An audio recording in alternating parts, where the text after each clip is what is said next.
Bye.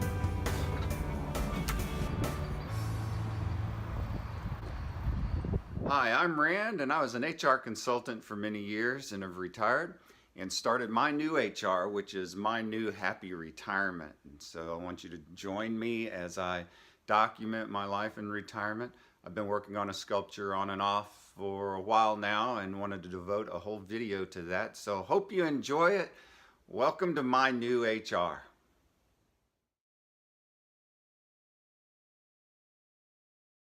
Here's where it's curved. You can see the line is curved at the top and it curves at the bottom. I'm going to square that up and make this side the front side. Then I'm going to wait on a tool to arrive that'll allow me to roll that up onto these 4x6s, which I sawed at my sawmill, and allow me to do the other two sides. Alright, well, I've got the face off of this one. It's moderately straight, so that's the back now. Completely changed it, and I've laid out the front side using a chalk line right here. Comes off the end of the chalk line, and again it flares to the tip out there. You'll feel something standing over you as you approach the sculpture, and so that's kind of the plan, is to walk up, consider these three stones, and feel some weight over the top of you, just like you would if you came up to consider this tree. You immediately feel the weight of the tree over you, and it creates a space above your head, very much natural, just as you would feel the weight of a tree, feel the weight of the trunk, feel it overhanging while you consider its creation. That is a real pretty shape. And that'll be the very top. This will be the face. Stones will come in laid down the middle of it on this side once we get it cut. So this is the face now.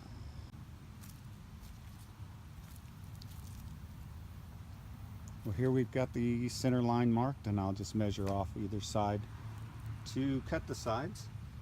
2 more cuts and it'll be roughed out. This is the face, so it's laying on its left side, and that's the top. So you can get an idea of how big it is. It's not small. I think I'm gonna, as much as possible, leave this free edge, this living edge is what they call it nowadays. It's a really a beautiful shape, and there's one on the other side. It's on the bottom. You can't see it very well now, but it's down there on the bottom. So I'm going to leave these living edges on there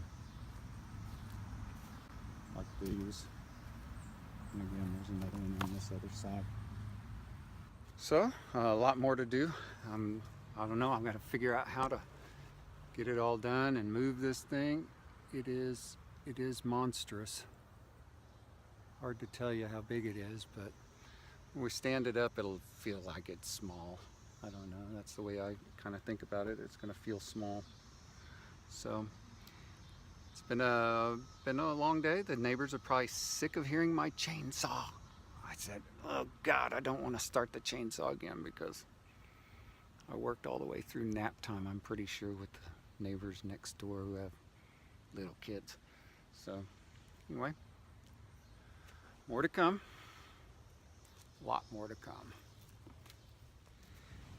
Back out working on the sculpture. I've got it roughed out, and you can see here's sitting on it and getting ready to work with an adze. So this is honed. I use a sharpening tool that hones it to a razor's edge, and I could probably shave with this. So it's like a giant chisel.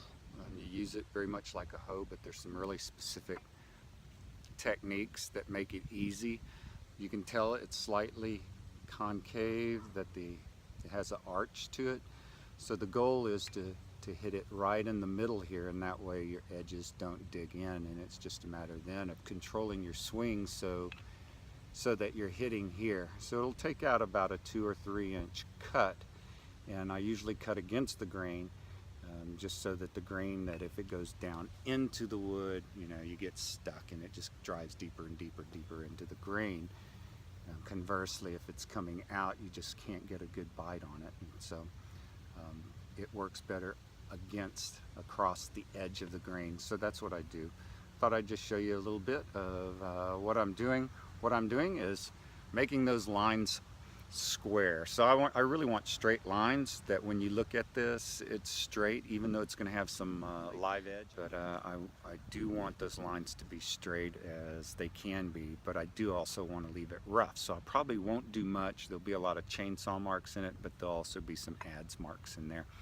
But relatively straight lines on the sides and even. That's what I'm shooting for. So it doesn't have to be perfect, but pretty even. Okay, so what I'm going to do is I'm going to lock the handle of the adze up against my chest, and that creates a pivot point, and I can adjust up and down slightly to make sure that that blade is cutting the wood exactly where I want to. That's the best way that I've found to work with an adze, is to create that pivot point and just use it like a pendulum. So you'll see. Here we go.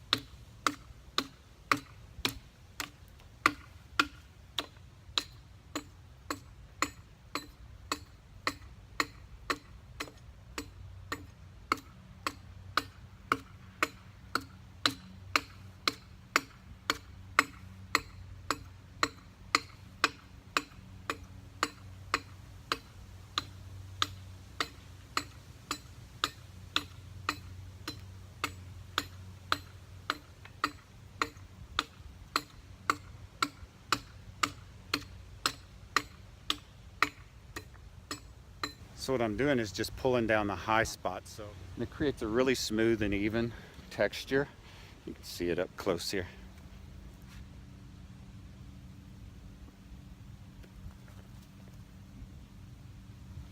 So that's kind of the texture that it puts on it as compared to the chainsaw. But I'm not going to pull the chainsaw out either. I'm going to leave it all in there. So I'm going to put this straight edge up here. I'm going to check my high spots, mark them, and chop some more. Okay, well, I've got it fairly well roughed out, and all the sides are relatively square to each other. I'm pretty happy with the lines. So down the center is where those stones will go. So just starting somewhere right in here. Now, those are very measured. So anyway, I will measure those stones. Hey there, I need to seal up the end of the sculpture because it's starting to crack at one end. Here we go. I've got an ingot of beeswax slowly melting over low flame. I don't want enough flame licking around the edge to catch it on fire. Okay, well, I've got this just about as hot as I can allow it to get inside. We're going to go outside and paint this on the end of the log and seal it up. You see how the end is beginning to split a little bit, especially on this edge. So I want to seal that up in this whole end so that it slows down the drying process, because it dries out much quicker on the end than it does on the sides, because the ends have open capillaries. So that's what I'm going to do. All right, we'll just start at the top. Let this soak in.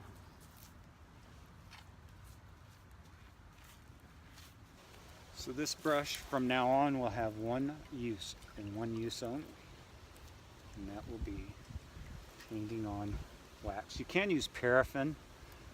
Most people use paraffin because it's more available than beeswax. I just went to a beekeeper who had pounds and pounds of it, so yeah, he sold it pretty cheap. So if you're ever looking for real beeswax, you can Google it and you can find who's selling it. Sometimes you can find on Craigslist and stuff like that. Beekeeping is becoming even more and more popular, so more and more of it exists out there. Here we go. It's sealed up for now, and as we begin working it, That'll all chisel right off of there, and I'm probably going to leave it on the end for a year or so. As this sculpture dries out, it takes probably 2 years for it to get to that center. I'm going to go check this other end and make sure I've got a good seal on it.